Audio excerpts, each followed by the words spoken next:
What's been great so far today is watching the students working together in a team, being able to collaborate with each other and trying to meet a common goal. My favourite probably so far was the designing a spacecraft, because we split up and we all had to handle different parts of it. So we got to see what the different roles and types of engineers would do.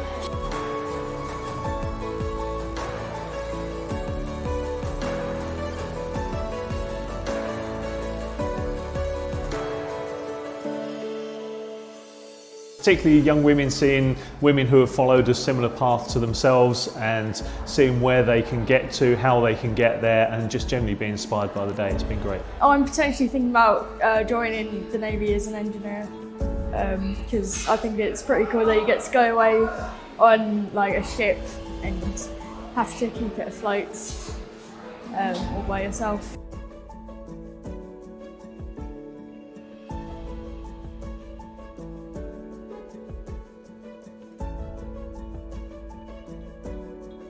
We came last year and we enjoyed it so much. We requested that we were invited again this year.